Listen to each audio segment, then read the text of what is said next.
Comment faire pour passer outre le battage médiatique des entreprises pour savoir quelles sont réellement les sociétés qui prospèrent? En un clin d'œil, le modèle Plimsoll vous montrera quelles sont les entreprises qui réussissent et quelles sont celles qui ne réussissent pas.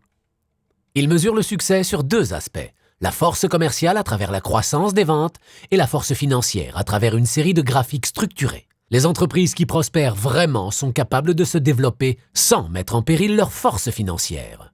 Le modèle montre que le succès ne se construit pas du jour au lendemain et qu'une société doit être bien gérée pour arriver à trouver l'équilibre parfait entre croissance des ventes et force financière.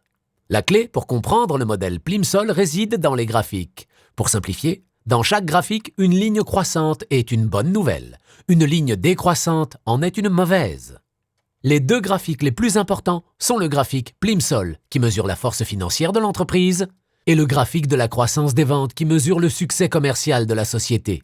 Voyez comment l'entreprise a réussi à augmenter son chiffre d'affaires sur les 4 dernières années, bien plus que la moyenne du marché. Regardez aussi comment le graphique Plimsoll s'est amélioré en même temps sur chacune des 4 dernières années du fait de l'amélioration de la force financière de l'entreprise. Les 5 graphiques situés au-dessus du graphique Plimsoll montrent en un clin d'œil comment la société a réussi à maintenir l'investissement par rapport au chiffre d'affaires quand la société s'est développée, améliorer la rentabilité malgré la croissance des ventes, réduire ses dettes et améliorer le fonds de roulement, le ratio d'endettement et ses liquidités immédiates.